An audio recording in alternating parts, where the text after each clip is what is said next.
Hi there. Oh gosh, it's so wonderful to be here. And I want to thank you for joining me this week for a journey to healthy love, a healing process. I'm Trudy Stoner, and I'm going to be leading you on this journey. And I just want you to know how grateful and honored I am that you are putting your trust in me so that we can begin this healing process for you. So let's get started then, because I don't want to take up a ton of your time. So let's cover a couple of things first. Yesterday, I sent you an email with a little bit of tools. I asked you to get a journal or a notebook or something so that you'd be able to take notes and write and do some of the exercises that I'm going to walk you through this week. So I hope you did that. And also to find a place where you're not distracted, to close all the other windows in your browser, not to be playing on Facebook while you're doing this. I'm guessing that you signed up because you really do want some healing to occur. You're curious. You're wondering what this is all about. Something about it landed, something resonated in you. So I'm really hoping that you will just give yourself the gift of this uninterrupted time each day for 5 days, about 20 minutes, maybe 30. It depends on how deep you want to go. Really, take all the time you need. You might want to do it in the morning with your coffee. You might want to do it in the evening with a glass of wine.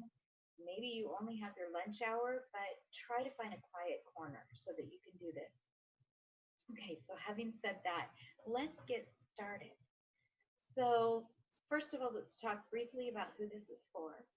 This is for anybody that is just tired of the toxic cycles, of getting caught in the same um, cycle over and over again and not really clear on how to break free. And also wondering about like getting stuck in people pleasing or feeling like they just don't deserve any better. Maybe you feel like you just don't deserve more than what you have, and you really long for healthy love, and that could be romantic or outside of a romantic relationship. That could just be with others in your life. Perhaps you are feeling like the shame or the guilt of broken relationships or divorce, and you don't know how to get a fresh start, or maybe you just stop trusting yourself. Maybe you just don't trust your judgment anymore, and you feel like, I used to jokingly say for years, my picker is broke. Because I just found myself in one toxic relationship after another, and I didn't know how to break free. So let's just let that sink in and allow yourselves to take a deep breath. Just relax and allow yourselves to heal. Give yourselves permission to open up your hearts and to start healing by taking in and trusting what I'm telling you and just giving yourself permission to heal, because that's really the first step. Self forgiveness and self love is the application of love. So now I want to tell you for a moment here. Some of you know who I am, and some of you have never heard of me before. So, who am I? Well, my name is Trudy Stoner, and I am a life and a business coach. And I wanted to create this because I became a coach in 2010, and I got certified in holistic coaching, in life coaching, business coaching, stress management. I basically just loved getting the certifications and learning as much as I could. And then something happened to me along the way. I read a book by Michael Neal called The Inside Out Revolution. And then he wrote another book called A Space Within. And those books changed my way of thinking, they changed my life. I highly recommend them. And that introduced me to this whole new way of thinking that was an inside out way of thinking. And we're going to go into that this week. So I won't go into it too much now, but that influenced the way in the direction that I went. And then I found myself really interested in something really resonated with me, and that was the idea that we are spiritual beings having a human experience. And I really embarked on this journey of soul centered living. And that led me to the University of Santa Monica.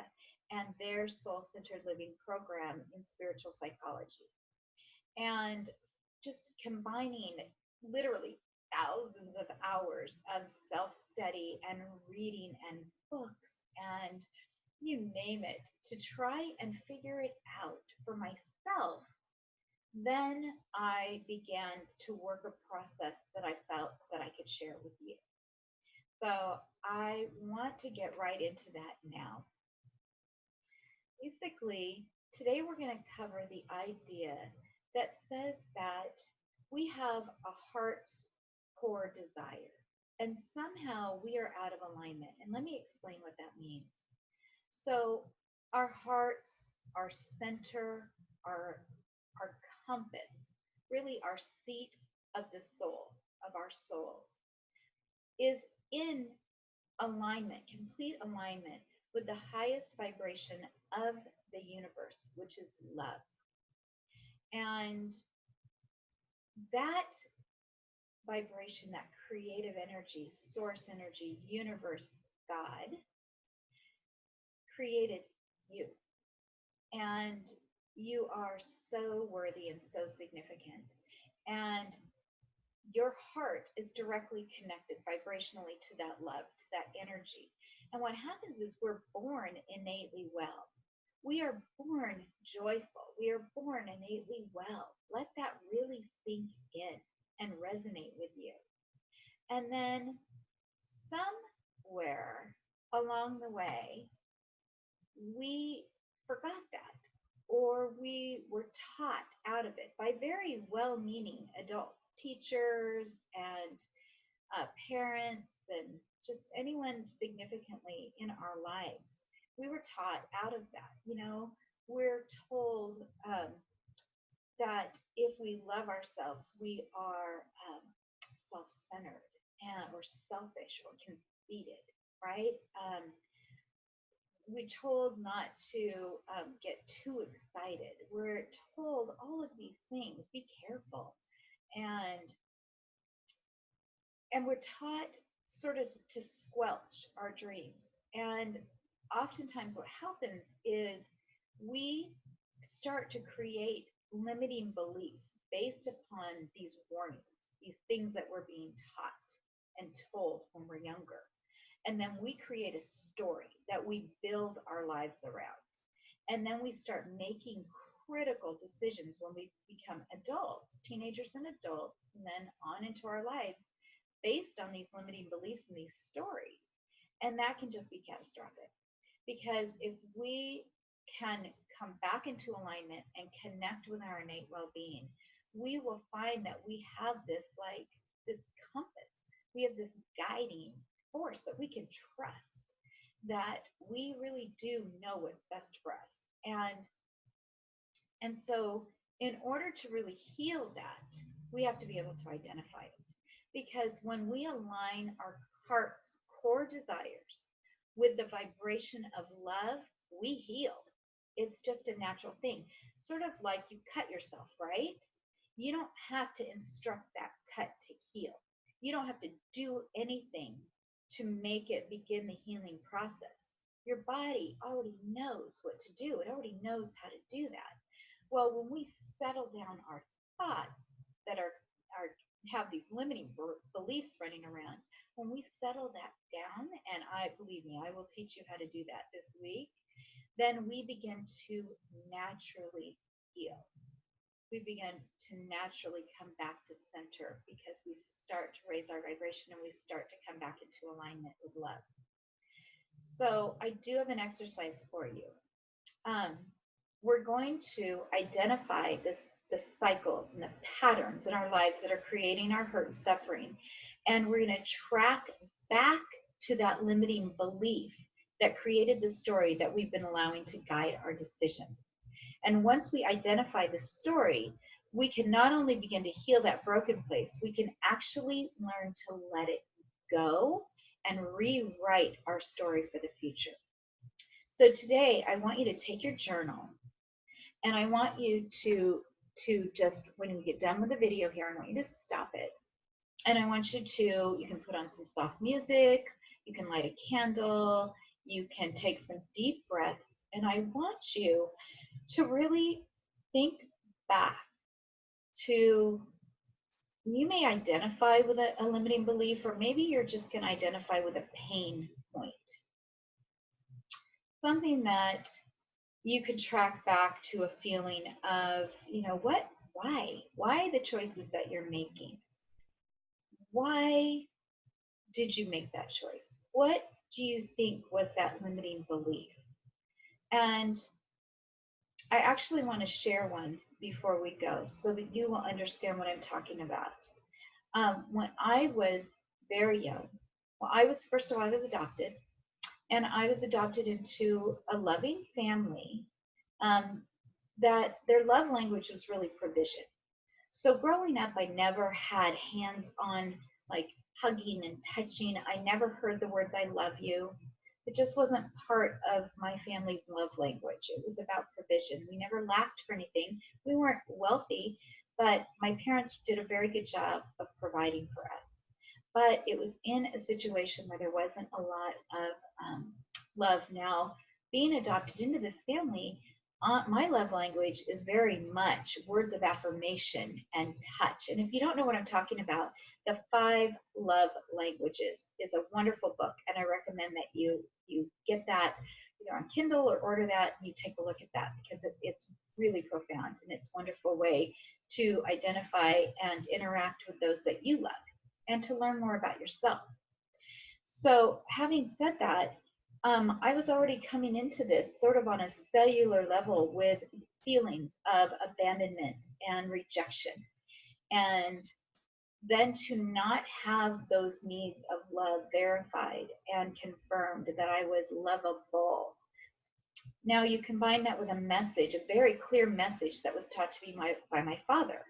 When I was just old enough to walk, he started telling me that I needed to learn to type and look pretty and attract a husband. Above all else, I needed a husband to survive. And he believed that. He was very old fashioned, very old school, and he really believed that I needed to have a husband to survive.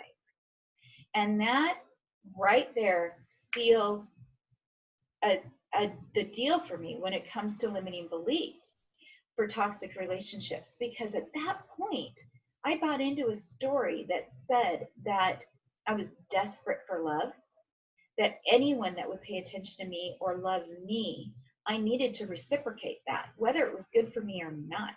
I learned to completely ignore red flags because my needs didn't matter. It wasn't significant. What was significant was survival. And I really bought into the story and the limiting belief that my survival depended upon my having a husband, not just a relationship, a husband.